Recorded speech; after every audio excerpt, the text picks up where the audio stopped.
ఇవాల్టి వీడియోలో ధనత్రయోదశి రోజున యమదీపాన్ని ఎలా వెలిగించాలి, ఎప్పుడు వెలిగించాలి, అసలు యమదీపాన్ని ఎవరు వెలిగించాలి అనేది ఫుల్ డీటెయిల్డ్గా ఈ వీడియోలో తెలుసుకుందాం. యమదీపాన్ని వెలిగించడం వల్ల మనకు, మన ఇంట్లోని వారందరికీ కూడా ఎలాంటి అపమృత్యు దోషాలు లేకుండా ఆయురారోగ్యాలతో ఉంటారు.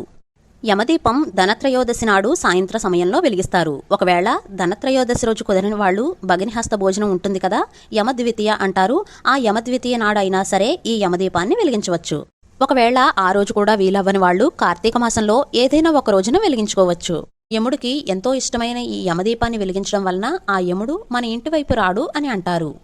అందుకు మన ఇంట్లో వాళ్ళు ఎవరైనా సరే ఈ యమదీపాన్ని వెలిగించవచ్చు. ఈ యమదీపాన్ని వెలిగించడానికి ఎలాంటి ఆచారం కానీ సాంప్రదాయం కానీ అవసరం లేదు. అలాగే ఇది ఆరోగ్యం, ఆయుష్ కోసం కాబట్టి ఎవరైనా సరే వెలిగించవచ్చు. అలా అని ఇంట్లో ఎంతమంది ఉంటే అన్ని దీపాలు పెట్టనవసరం లేదు. ఒక్క దీపం వెలిగిస్తే సరిపోతుంది. ఈ ముగ్గు పైన పసుపు, కుంకుమ, కొద్దిగా అక్షంతలు వేసుకోవాలి. ఈ కుబేర ముగ్గు మీద తమలపాకులు 2 నుండి ఎన్నైనా సరే పెట్టుకోవచ్చు. నేను ఇక్కడ రౌండ్గా అరేంజ్ చేస్తున్నాను.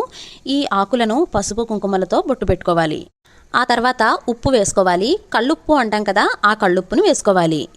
ఈ యమదీపాన్ని మట్టి ప్రమిదల్లో మాత్రమే వెలిగించాలి. ఎలాంటి ఇత్తడి కుందులు కానీ వెండి కుందుల్లో కానీ వెలిగించకూడదు. ఓన్లీ మట్టి ప్రమిదలు మాత్రమే తీసుకోవాలి. అవి కూడా 2 తీసుకోవాలి. ఈ ఒక ప్రమిద మీద ఇంకొక ప్రమిద పెట్టి ఇక్కడ చూపిస్తున్నట్లుగా అలాగే దానిలో నువ్వుల నూనెను వేసుకోవాలి. యమదీపానికి మొత్తం 3 ఒత్తులు వెలిగించాలి. ఒక ఒత్తికి 2 ఒత్తులు చొప్పున మొత్తం 6 ఒత్తులు తీసుకోవాలి.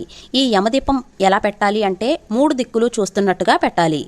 అవేమేమిటంటే తూర్పు, ఉత్తరం, దక్షిణం చూస్తున్నట్టుగా మనం ఈ దీపాన్ని పెట్టుకోవాలి. మనం నిత్య దీపారాధనలో దక్షిణం వైపు అసలు దీపారాధన చేయకూడదు కదా, అంటే తూర్పు కానీ ఉత్తర దిశగా కానీ పడమర వైపు కానీ చూస్తున్నట్టుగా మనం దీపారాధన అయితే చేసుకుంటాం. ఈ ఒక్కరోజు మాత్రమే మనం దక్షిణ దిశగా దక్షిణం వైపు చూస్తున్నట్టుగా దీపారాధనను చేసుకోవాలి. ఈ యమదీప ప్రమిదలను ఉప్పుపై పెట్టుకోవాలి. ఇప్పుడు దీపాన్ని వెలిగిద్దాం. దీపాన్ని ఎప్పుడూ కూడా ఏకహారతితో కానీ అగరవత్తులతో కానీ వెలిగించాలి. ఈ యమదీపాన్ని అగరవత్తులతో వెలిగించిన తర్వాత ధూపం చూపించి కాస్త పసుపు, కుంకుమ, అక్షంతలు దీపం దగ్గర వెయ్యాలి. ఇక యముడికి ఎంతో ఇష్టమైన చిన్న బెల్లం ముక్కను కూడా నైవేద్యంగా పెట్టాలి. యమధర్మరాజా, నాకు కానీ మా ఇంట్లోని వారికి కానీ ఎలాంటి మృత్యుదోషాలు కలగకుండా సంపూర్ణ ఆరోగ్యాలు ప్రసాదించు తండ్రి అని ఆ యముడిని ప్రార్థించాలి. ఈ విధంగా ధనత్రయోదశి నాడు యమదీపాన్ని వెలిగించాలి. యమదీపం రాత్రంతా వెలిగేలా ఉంటే చాలా మంచిది. అలా వెలిగేలా చూసుకోండి.